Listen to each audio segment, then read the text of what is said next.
ہم تھوڑا سا پیچھے چلتے ہیں کہ جہاں قانون توہین رسالت قائم ہوا ٹھنڈ پڑ گئی، اور جہاں مسلمانوں کی حکومت نہ تھی وہاں رسول اللہ کے عاشقوں نے، غلاموں نے اپنی جانوں کی پرواہ کیے بغیر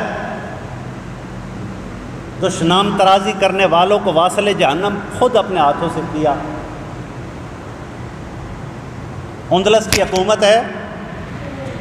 مسلمانان ہسپانیہ جب قبضہ کر لیتے، عبد الرحمن داخل وقت گزر کے آگے اس کا دوسرا عبد الرحمن اوسط آ جاتا ہے۔ دنیا کے اندر تاریخ نہیں ملتی کہ مسلمانوں نے یہودیوں اور عیسائیوں کے ساتھ اس قدر فراخ دلی اور محبت اور مروت کا سلوک کیا۔ آج تو اسلام برداشت نہیں ہو رہا، قرآن برداشت نہیں ہو رہا، مسلمانوں کی یہ جو ترقی ہے برداشت نہیں ہو رہی۔ یہ گماشتے کیوں پیدا کیے گئے؟ یہ اسلام کو بدنام کرنے کے لیے، قرآن کی توہین، رسول اللہ کی توہین، انبیاء کی توہین، اور پھر یہ جو مرزائیت اور قادیانیت کا پودا برصغیر پاک و ہند میں لگایا گیا، یہ تو ہر گلی کوچے ہر جگہ پر ایک بنا بنایا نبی مہربان سرور دو عالم صلی اللہ علیہ وسلم کے مقابلے میں نبی گڑھ کے انہوں نے پیش کر دیا۔ اسپین کے اندر مسلمانوں کی رواداری، عیسائی کلمہ پڑھنے لگ گئے، یہودی کلمہ پڑھنے لگ گئے، وہ ان عیسائیوں کے ستائے ہوئے وہ ہلکا بگوش اسلام آنے لگ گئے، پریشان ہو گئے عالم کفر، عیسائیت پریشان ہو گئی کہ یہ کیا ہو گیا۔ حضرات جی وقار تاریخ کے اوراق اٹھائیں تو ہمیں یہ ملتا ہے کہ عیسائی پادریوں نے سر جوڑے، اور عیسائی پادریوں نے کیا کیا، انہوں نے سوچا کہ یہ اب ہماری بھی نہیں مان رہے، تو انہوں نے جو غالی قسم کے عیسائی تھے ان کو تبلیغ کی، اور وہ تبلیغ کس انداز میں کی؟ وہ اس انداز میں کی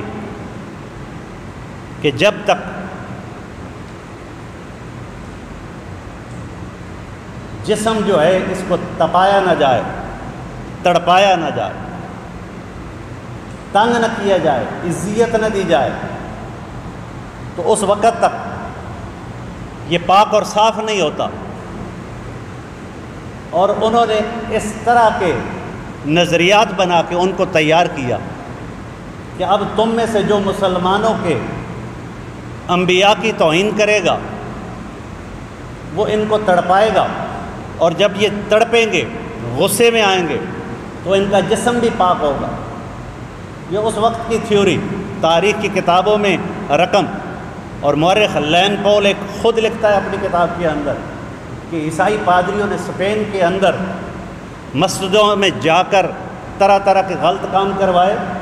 مسلمانوں کے نبی کی توہین ہونے لگی، اور جب یہ واقعات سامنے آنے لگے عبد الرحمن پریشان ہو گیا، اور مرض کے ساتھ وہ بستر پر چڑھ گیا۔ غیرت والے حکمران تھے کہ اب کیا کیا جائے۔ سن 812 کو اس کا وصال ہو گیا، لیکن اس کا بیٹا جب وہ تخت پر بیٹھا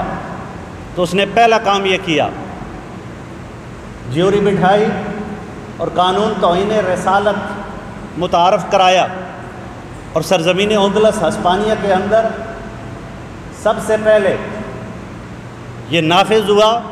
کہ اب جو بھی مسلمانوں کے دینی شعار کی توہین کرے گا